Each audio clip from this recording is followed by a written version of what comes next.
జై సచ్చిదానంద. మీ అందరిలోనూ కొలువై ఉన్న పరమాత్మకు నా మనఃపూర్వకంగా శిరస్సు వంచి నమస్కరిస్తున్నా.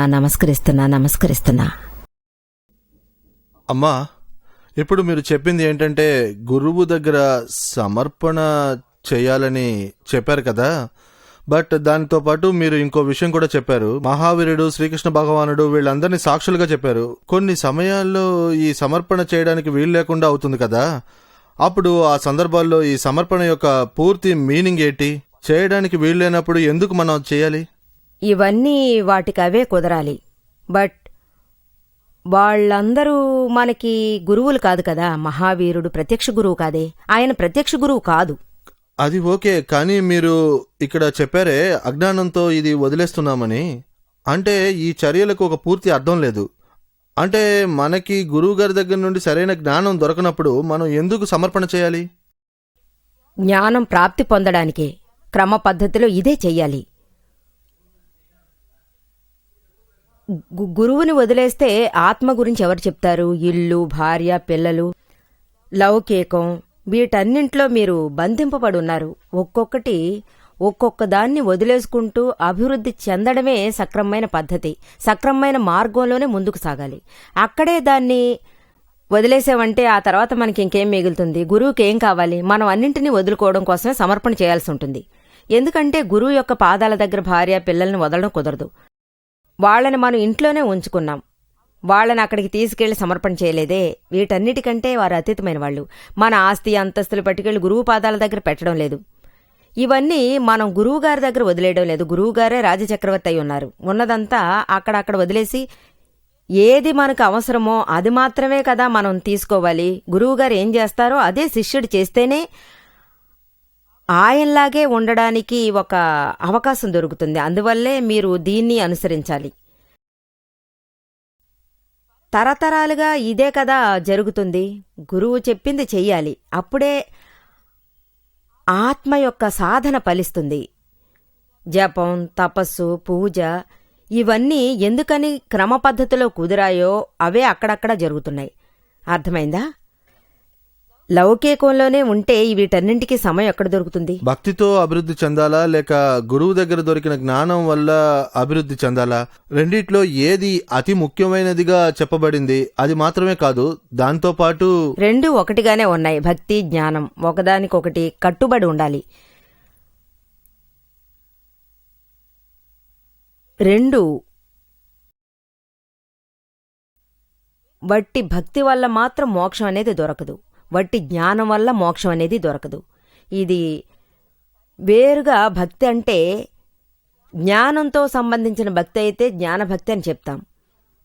భక్తి లేకుండా ఉండే జ్ఞానం అది అసూక్ష్మ జ్ఞానం అంటాం. బుద్ధి వట్టి బుద్ధి అంటే తర్కం. జ్ఞానంతో భక్తి కలిసి ఉంటేనే వితండవాదన అనేది ఉండదు. బుద్ధితో అన్నీ తెలుసుకుని మోక్షం అనేది హృదయ మార్గంలో భక్తితో ఉండేవాళ్లకే అది సంక్రమిస్తుంది. వట్టి భక్తి వల్ల అది ప్రాప్తించదు. అందువల్ల భక్తి అనేది హృదయంలోనే ఇమిడి ఉన్నది. వినయం, అహంకారం భక్తిలో తక్కువగానే ఉంటున్నాయి. భక్తి, జ్ఞానం ఎలా జాయింట్గా ఉంటాయని తెలియకుండానే పోయిందే. మీరు ఎవరి మీద భక్తితో ఉన్నారో ప్రదర్శింపబడిన భక్తి అంటే శ్రీకృష్ణ భగవానును కొలుస్తున్నారు, లేక శ్రీరామచంద్రునిపై భక్తితో ఉన్నారు. ఎవరినైనా ఒకరిని మనసులో నిలుపుకుని పూజ చేయతలుచుకుంటే వారి గురించి మీకు బాగా తెలిసి ఉండాలి కదా. ఏదైనా ఇన్ఫర్మేషన్ అలా లేదంటే ఏదైనా జ్ఞానం ఏదైనా ఒకటి మీ దగ్గర ఖచ్చితంగా ఉండి ఉండాలి. మీకు ఏమీ తెలియలేదంటే మీరు ఏ విధమైన భక్తితో ఉన్నారు? మీకు ఎంతవరకు విషయం తెలుసో, ఎంతవరకు ఆ విషయాన్ని నమ్ముతున్నారో అంతవరకే మీకు భావన అనేది అధికమవుతుంది, భక్తి అనేది పెరుగుతుంది. మీకు శ్రీరాముడెవరు, శ్రీకృష్ణుడెవరు అనేదే తెలియలేదంటే అప్పుడు మీకు వాళ్ల మీద ప్రేమ, భక్తి ఎక్కడి నుంచి వస్తాయి? మీ వల్ల కుదరదు. మీకు ఎవరు ఏంటి అనే విషయం అర్థమై ఉండాలి కదా. అప్పుడే వాళ్ల మీద ఉండే భక్తి పెరగడం ప్రారంభమవుతుంది. అప్పుడు మీరు ఎవర్ని కొలుస్తారో ఆ పేరు వల్ల వాళ్ల కథ తెలుసుకుని వాళ్ల భక్తి గీతాలు పాడి ఈ ప్రదర్శింపబడని భక్తిలో మీరు అభివృద్ధి చెందుతూనే ఉంటారు. ఆయన యొక్క రియల్ స్వరూపాన్ని తెలుసుకునే అవసరం ఎప్పుడొస్తుంది? రియల్ స్వరూపాన్ని అర్థం చేసుకోవడం అనేది అప్పుడు ప్రత్యక్ష భక్తి. అప్పుడు తన రియల్ స్వరూపం భక్తి మనలో ఉండే స్వరూపం, ఆత్మస్వరూపం అనేది అర్థమవుతుంది. ఇది ఎప్పుడు బయటపడుతుందో అప్పుడే ప్రత్యక్ష భక్తి అనేది మొదలవుతుంది. అంతవరకు ప్రదర్శింపబడిన భక్తిగానే ఉంటుంది. భక్తి యొక్క డెఫినేషన్ ఏంటి? జ్ఞానం యొక్క డెఫినేషన్ ఏంటి? భక్తి అంటే to approach real and rear, దగ్గరగా ఉండేవి. మీరు ఎవరి దగ్గర భక్తితో ఉంటారో వాళ్ళ దగ్గరగా అది వెళుతూ ఉంటుంది. దీని పేరే భక్తి అని చెప్తారు. మీరు దగ్గరగా వెళ్ళలేని పక్షంలో మీ భక్తి సరైందిగా లేదనే కదా అర్థమవుతుంది. తెలిసిందా? ఈ జ్ఞానం అనేది 2 రకాల జ్ఞానంగా మీకు చెప్పొచ్చు. ఒకటి రిలేటివ్ జ్ఞానం, ఇంకొకటి రియల్ జ్ఞానం. రిలేటివ్ జ్ఞానం అంటే జస్ట్ లైక్ ఇన్ఫర్మేషన్. రియల్ జ్ఞానం అంటే అనుభవంతో కూడిన జ్ఞానం, మాటల వల్ల లేదంటే అనుభవంతోనూ. ఈ యొక్క రిలేటివ్ జ్ఞానం ప్రచార జ్ఞానంగా చెప్పబడుతుంది. ఈ యొక్క రియల్ జ్ఞానం అనుభవంతో కూడిన జ్ఞానంగానే ఉంది. రియల్ విషయంతో జ్ఞానమే రియల్ అత్యధికంగా ఉంది. ఆత్మజ్ఞానం రియల్ జ్ఞానం అనే దాంట్లోనే వస్తుంది. ఇది కాక వేరేమీ కూడా రియల్ కాదు, అన్నీ రిలేటివే. ఏదంతా మనకు తెలుసో అదంతా రిలేటివే, తాత్కాలికమే. ఈ యొక్క జ్ఞానం ఉంటే, ఈ యొక్క రిలేటివ్ జ్ఞానం ఉండుంటే, ఈ రియల్ జ్ఞానం ఉంటే అది తత్వజ్ఞానం, ఆత్మజ్ఞానం. ఇదే మీకు రియల్ జ్ఞానం అని చెప్పొచ్చు. ఇప్పుడు భక్తి జ్ఞానం 2 ఉండి అభివృద్ధి చెందితేనే మనం మన యొక్క లక్ష్యాన్ని సాధించగలమా? రియల్ జ్ఞానం దొరికిన తర్వాత, మన యొక్క ఆత్మ యొక్క జ్ఞానం దొరికిన తర్వాత మనం ఆత్మతోనే కదా అభివృద్ధి చెందడం ప్రారంభిస్తున్నాం. నేనేం చేస్తున్నానంటే కేవలం నా యొక్క భక్తి రాత్రి పగలు చేస్తున్నాను. మన స్వరూపం పవిత్రమైన ఆత్మస్వరూపం, పరమాత్మ స్వరూపం, జ్ఞాన స్వరూపం. ఇదే పూజ అని రాత్రి పగలు నిర్మా చేస్తూ ఉంటుంది. ఇదే గొప్పది. ఒక్క పూట కూడా పవిత్రమైన ఆత్మను వదిలేయకూడదు. అనుభవం వస్తేనే కదా జ్ఞానస్వరూపులే కదా. ఇక మీదట మిగిలినవన్నీ మనం వదిలేయాలి.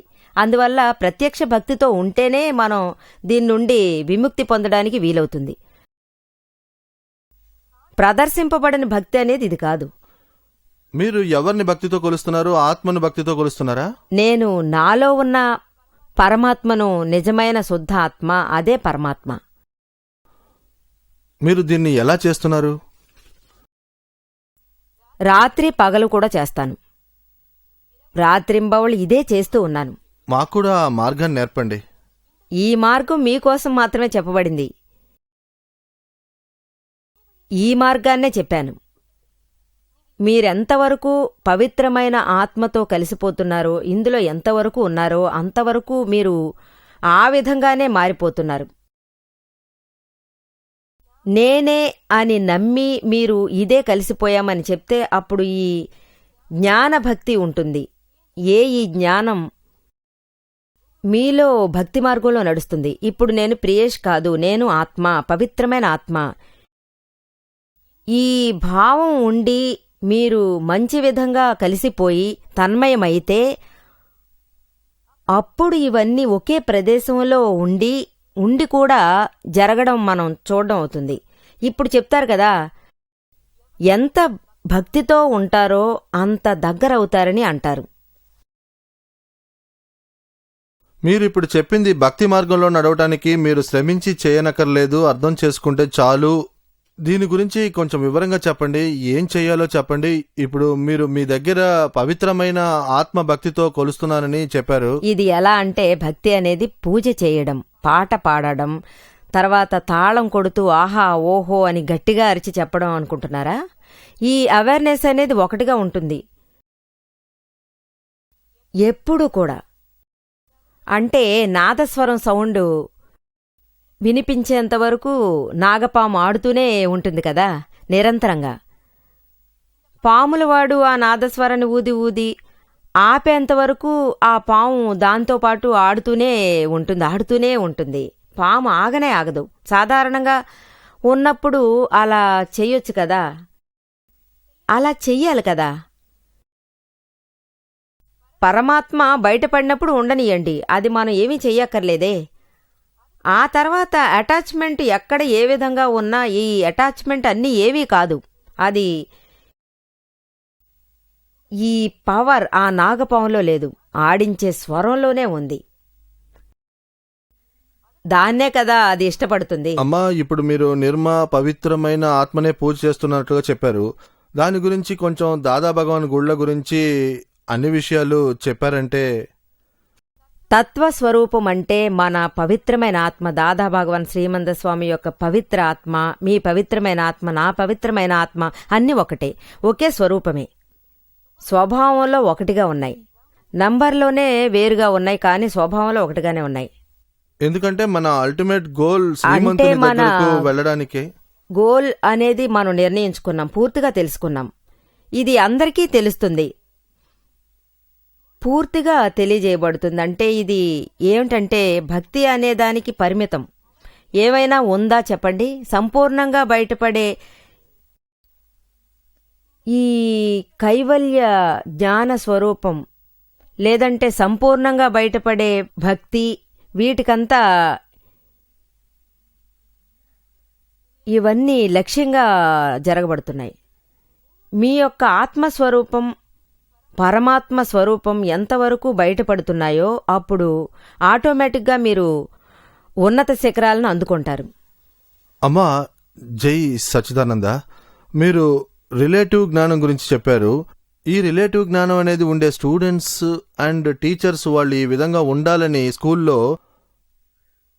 స్కూళ్ళల్లో కాలేజీల్లో టీచర్స్తో రిలేషన్షిప్. టీచర్స్ కోసం స్టూడెంట్స్ వాళ్ళ యొక్క పిల్లల కోసం ఏ విధంగా ఉంటున్నారో తండ్రి అనేవారు ఆ విధంగానే ఉండాలి. తండ్రి తన పిల్లల కోసం ఏ విధంగా మంచిని చేయాలని అనుకుంటున్నారో బాధ్యతగా చూసుకుంటున్నారు కదా. ఆయన తిట్టినా కొట్టినా ఆయన మనసులో నా కొడుకు ఏ విధంగానైనా పైకి రావాలి, వాడు బాగా రాణించాలి అనుకుంటారు. అంటే తప్పుల నుండి బయటికి తీసుకుని రావడం. దీనికోసమే రాత్రింబావళ్ళు ఆయన ఇదే విధంగా టీచర్కి కూడా బాధ్యత అనేది ఉండాలి.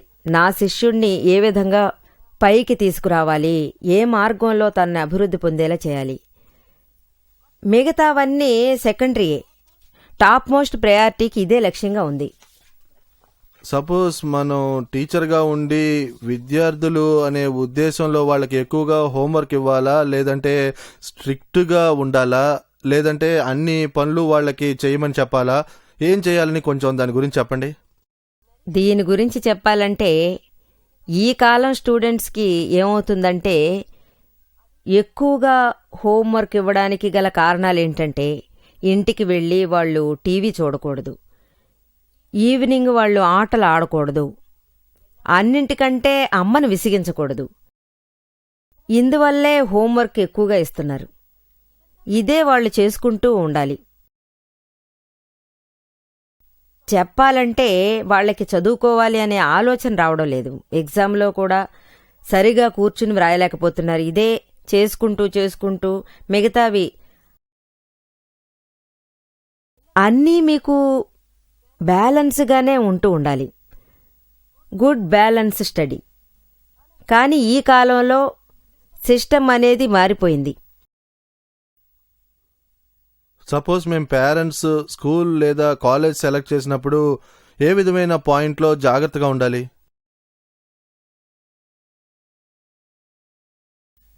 దీనికోసం మీరు యావరేజ్ని ఎదురు చూడాలి. ఇక్కడ చూస్తే గురువు, టీచర్స్ పక్షపాతం లేకుండా వీళ్ళు నిజమైన భావన అన్నది ఉండాలి. శిష్యుల కోసం వీళ్ళ భావన ఉన్నతమైందిగా ఉండాలి. స్కూల్ బెల్, మెయింటైన్ ప్రొఫెషనల్, డబ్బుకు వెనుక ఉండనేకూడదు. వీళ్ల ఉద్దేశం అన్ని స్కూల్స్ కంటే ఉన్నతమైందిగా ఉండాలి. తెలివైన వాళ్లుగా స్టూడెంట్స్ని తయారు చేయడానికి బాధ్యతాయుతంగా ఉంటే బావుంటుంది. ఒక పిల్లవాడిని మంచివాడిగా అంటే మంచి మార్గంలో నడిపించాలంటే ఒక లక్ష్యం అనేది ఉంది కదా. ఈ విధమైన స్కూల్ మనకు ఉంటే అదే టాప్ మోస్ట్. ఈ స్కూల్లో పాస్ అయి వెళితే మంచి భవిష్యత్తు ఉంటుందని అందరూ చెప్తారు. కేవలం చదువు చదువు చదువు చదువు మాత్రమే ఉంటే సరిపోదు.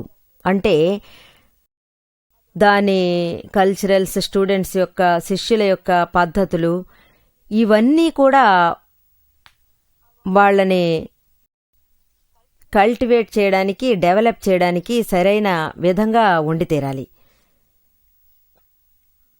కేవలం డిగ్రీ ఉంటే కూడా ఈ కాలంలో ఉద్యోగం అనేది ఎక్కడ దొరుకుతుంది? ఇందువల్ల వాళ్ళ జీవిత లక్ష్యాలు సాధించలేకపోతున్నారు. స్కూల్స్లో ఆధ్యాత్మికతకు, ధర్మానికి ఏమైనా సబ్జెక్ట్ ఉండాలా? మీరు ఏమంటారు? అవి కూడా చేస్తున్నారే, ప్రార్థన కూడా చేస్తున్నారు, అన్నీ చేస్తూనే ఉన్నారు. వీటిని సబ్జెక్టుగా అంటే లోపల నుండి ఆచారం వాళ్ళకి జాగృతింపబడాలి. దీని బాధ్యత టీచర్స్కే అధికంగా ఉంది. స్టూడెంట్స్ కోసం వాళ్ళల్లో ఎంతమంది క్రమబద్ధంగా సక్రమంగా ఉంటున్నారు, అంతగా స్టూడెంట్స్ కూడా సత్యభావనతో ఉండాలి. ఆ విధంగానే స్టూడెంట్స్ కూడా సత్యభావన ఉంటూనే ఉండాలి, ఎక్స్ట్రాగా ఉండాలి. ఈ ట్యూషన్స్ చెప్పి పేపర్స్ ఇస్తున్నారు కదా, అంటే ఇంపార్టెంట్ పేపర్స్, తర్వాత క్వశ్చన్స్, గైడ్ కూడా చదవడానికి ఇస్తున్నారు. ఈ అలవాట్లు టీచర్స్ దగ్గరే ఉంటే స్టూడెంట్స్ ఏం చేస్తారు?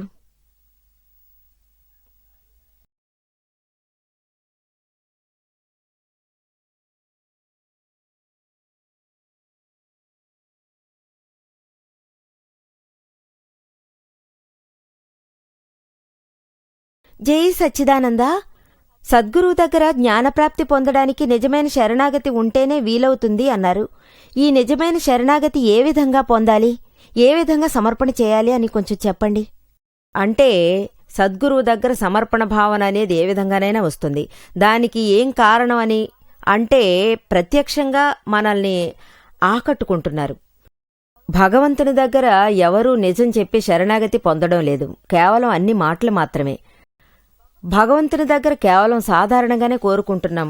ఆయన దగ్గర సర్వస్వము సమర్పణ చేయడం లేదు, ఎందుకంటే కేవలం మాటల్లోనే ఉంది. అంటారు కదా, కొంతమంది వాళ్ళు భగవంతుని కోసం వంట చేస్తున్నామని, భగవంతునికే అన్నీ సమర్పిస్తున్నామని, భగవంతుడా అన్నింటినీ నీకు సమర్పించిన తర్వాతే నేను ప్రసాదంగా స్వీకరిస్తున్నాను అంటున్నారు.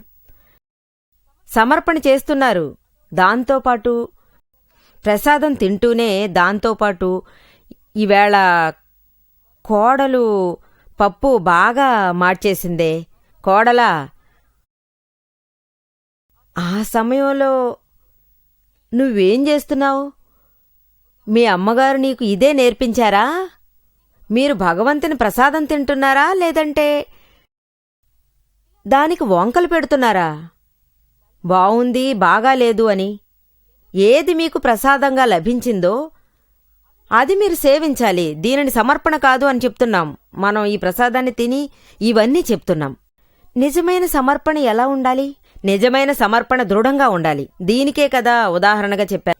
నిజమైన సమర్పణ అంటే అన్నింట్లోనూ అన్ని పనులు నేను చేస్తూనే ఉన్నాను అనే భావన ఉండకూడదు. భగవంతుడా, ఎక్కడ ఏం జరిగినా నీ వల్లనే జరిగింది, నువ్వు అన్నింటినీ చేయగలవు అని చెప్పి భగవంతుని పాదాల దగ్గర మనం అన్నింటినీ విడిచిపెట్టాలి. నా వల్ల ఏమీ చేయడం కాదు, నా దగ్గర ఎటువంటి శక్తి లేదు. ప్రత్యక్ష భక్తి వల్లనే ఇవన్నీ మీకు జరుగుతాయి. అంటే ప్రదర్శింపబడిన భక్తితో మన యొక్క పనులు అన్నీ ఉంటాయి. ప్రత్యక్షమైన కోరిక ఉంటేనే వేరే ఏ విషయమూ మనకు అవసరం లేదు. ప్రత్యక్ష భక్తి అంటే ఏంటి? ప్రత్యక్ష భగవంతుడే మోక్షాన్ని ప్రసాదిస్తారు, లేదంటే ప్రత్యక్ష సద్గురువు లేదంటే జ్ఞాని అని ఒకరు దొరికితే మీకు ఆత్మ ప్రాప్తి పొందేటట్లు చేసి మోక్షప్రాప్తి కలిగేట్లు చేస్తారు. ఇప్పుడు పవిత్రమైన ఆత్మ, అందువల్ల మనం దీన్నే పూజ చేయొచ్చా? అప్పుడు ఇది ప్రత్యక్ష భక్తి అవుతుందా? మనకి పవిత్రమైన ఆత్మను మోక్షం పొందించగల జ్ఞాని దొరికారు కదా, ఆ జ్ఞాని మనకు ఒక సద్గురువు. ఎప్పుడు మనకు సంపూర్ణంగా విడుదల అనేది పొందే వరకు ఖచ్చితంగా జ్ఞాని అనే ఒకరు మనకు అవసరం అవుతారు కదా. ఆయన చెప్పిన మార్గంలో నడిచి ఆ మార్గాన్ని అనుసరించినప్పుడే మనకు తొందరగా సంపూర్ణ ఫలం అనేది దక్కుతుంది. నీకు అర్థమవుతుందా? ఒకేసారి మనం పవిత్రమైన ఆత్మగా ఉన్నా కూడా ఇది సంపూర్ణం కాదు. ప్రత్యక్ష సద్గురువు దగ్గరకు వెళ్లేది ఆయన చెప్పిన మార్గంలో మనం నడిస్తే, ఆయన కట్టుబాట్లలోనే ఉంటే, కట్టుబాట్లలో ఉండేదానికంటే భక్తి అనేది సద్గురువు తప్ప వేరేమీ కాదు. ఆయన క్రమశిక్షణలో మీరు ఉంచబడతారు. అదే మహా గొప్ప భక్తి. మన పవిత్రమైన ఆత్మలోనే మనం ఉండాలంటే అందుకోసం మనం ఏం చేయాలమ్మా? ఆత్మసాక్షిగా సద్గురుని వెతకాలి. ఆయన్ను చూసి ఆయన పాదాల దగ్గర మన మనసును నిలపాలి. అప్పుడే మోక్షప్రాప్తి అనేది కలుగుతుంది. జై సచ్చిదానంద. ఇప్పుడు ఎవరైనా మీ గురువు ఎవరని అడిగితే మీరు ఏం చెప్తారు?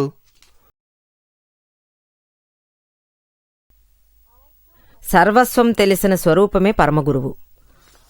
అయినా సాక్షాత్తు గురువు అని ఉంటే ఆయన పేరే చెప్పొచ్చుగా.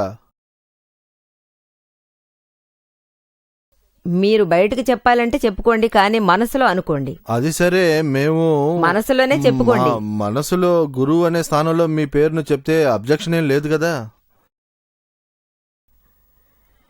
యాక్చువల్గా చూస్తే ఈ విషయాల్లో నాకు ఏ విధమైన అబ్జెక్షను లేదు. మనం ఏ విధంగా లేమో ఆ విధంగా ఉన్నామని చెప్పడం ఏంటి ప్రయోజనం? మాకు మీరేనమ్మా గురువు. నేను దానికంటే ఎక్కువనే చెప్పుకుంటాను. మరి ఇంక నేనేం చెప్పను?